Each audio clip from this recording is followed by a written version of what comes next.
Coffee Projectors, thanks for joining us for our 6th episode of the Coffee Project. And today we have on Greg Crowther from Communicate for Impact, which is super exciting. Now, Greg is an expert in business communication. He's the founder of Communicate for Impact and a business manager of Casada. So welcome, Greg, and thank you so much for coming on. Great to join you today, Hannah. Woohoo! I'm so excited for this chat. Okay, so before we begin, there are just 5 fast and furious questions I got to ask you. Number 1, what's your favorite coffee order? Almond flat white. Oh, James is also an almond drink. Interesting. Number 2, favorite place you've ever traveled to? Northern Italy. Nice. Number 3, are you an introvert or an extrovert? Sometimes both. So I'd sit on the middle. Yeah. Oh, nice. Number 4, if you were an Microsoft Office app, which one would you be and why? Wow, I think the Teams, because that's the core of what I do, helping people connect and stay connected. Yeah. Good answer. Number 5, complete the sentence. In my free time, you'll find me kayaking on Lake Macquarie. Oh, beautiful. And you're there right now, aren't you? Spot on. Yeah. There's one of the benefits of COVID being isolated right next to the lake. Works well. All right. Thank you so much for answering those. So a passion, but also an expert skill of yours is business communication. So how did you discover that interest and also develop it into a full-blown career? Could you take us through that? Yeah, cool. So for me, some would say I stumbled upon it. So when I left university, first role I had, I worked at Parliament House in Canberra for the Senate, for the institution, not for an individual politician or a political party, but for the institution, the Senate. Yeah. So in that role, I got to see some awesome communicators on all sides of the political spectrum. Mm-hmm. And you'd see them in media conferences, in committees, and in the Parliament itself. So that's when it really sparked a passion for me to go, at the end of the day, in the political world, if you don't communicate effectively, things don't happen. And then after that, I worked in a number of corporates in Melbourne and in Sydney, where the cornerstone of my role was to help those organisations communicate both internally with their team and their people, as well as externally with shareholders, with customers, and with other stakeholders. So it was really by just getting in and doing the stuff that really fired me up. And so that's my story. Okay, if you were to sum up business communication in a sentence or 2, how would you describe it? For me, it is connecting and engaging audiences to enable, whether it's an organisation through to a team or a project, to enable that organisation, that team or that project to be successful. So communication, I say business communication is enabling their success. Actually, right. Why would communicating on projects be so important? You gave me a stat earlier, which was really great. Well, yeah, and it comes from the work that James and Michael did in their publication about strategy and implementation gap. That communication is routinely identified as a key enabler of a project's success. Right. And I think from all the research that the guys have shared in their book, that in communication not being effective is one of the top 3 reasons why a project or a program doesn't succeed. So it's got a big so what factor. So going on off that, what are some common mistakes that leaders make in communicating? A couple. One, that they'll either over communicate or under communicate. So we overwhelm people, or we don't have enough, we're not sharing enough. I know it's a bit of a balance to that. And also just the language as well as the delivery of messages sometimes is not right.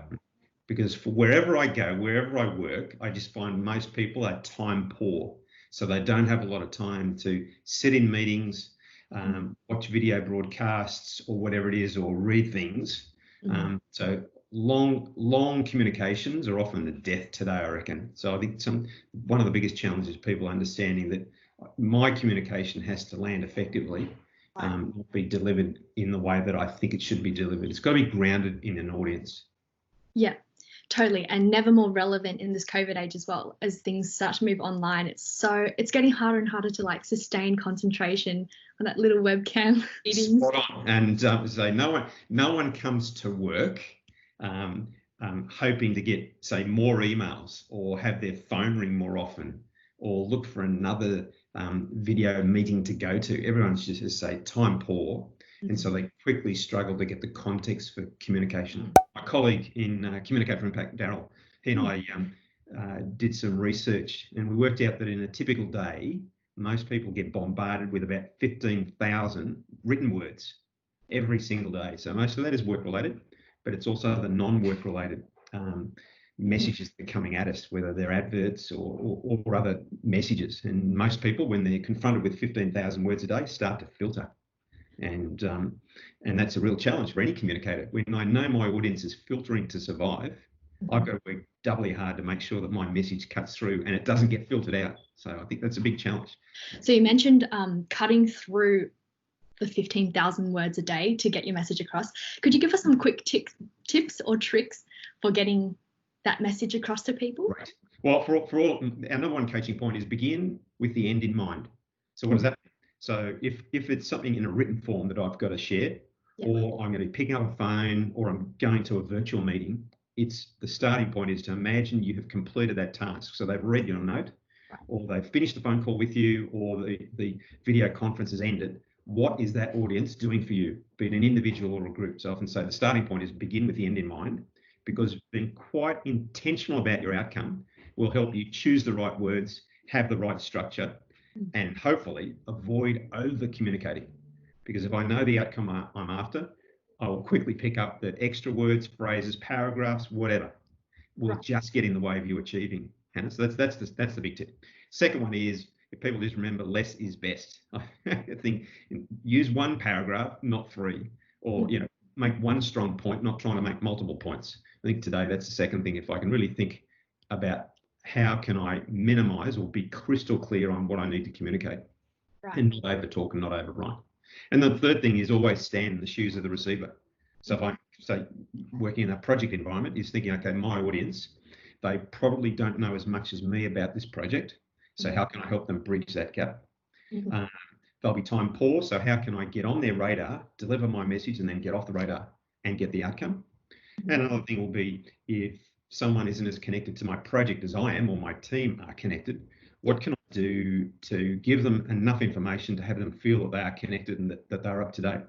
So some of the things about basically understand the audience, and that'll go a long way to getting the outcome that you're after. And finally, you work also as a communications coach, working one-on-one with people. So what would that look like when you work with them? Oh, for all of the engagement, the starting point is to understand what is the communicator, the person I'm working with, want to achieve. And often they'll have a particular project in mind. They'll have a series of initiatives that they need to achieve, or they'll have some other bigger picture goal that they want to achieve or to attain. So I was working, again, like I say, good communicators start with the end in mind. What do you want to achieve from your communication? What's going to help you or your team achieve? So it's understanding where they're up to. And it doesn't take long for me to see them on a video call like today, or read examples of their written communication to understand, again, where are their strengths, and maybe what are the key coaching points or the opportunities to raise that high bar. So it tends to be about how it works, and then be in the moment helping them. And there's nothing like having an immediate task or immediate challenge. Most people today, it resonates, or it's really sticky when they've got a priority, and they're in the midst of a project, or they're in the midst of a reorganisation, whatever it is. That's when they'll see the benefit of communicating more succinctly and more impactfully. So begin with the end in mind. So what is your communication? Be it a short note, even a text message, through to a longer document, a book like James and Michael have written. Whatever the communication is, begin with the end in mind. What does it need to achieve for you? Stand in the shoes of the receiver. So what's their reaction to this? What's their information needs and their communication style? So the better I understand them, the more likely I'm going to connect. Yeah. And thirdly, if in doubt, leave it out. Be succinct, be concise, and be persuasive, and that'll go a long way to achieving things. Thank you so much, Greg. That was great.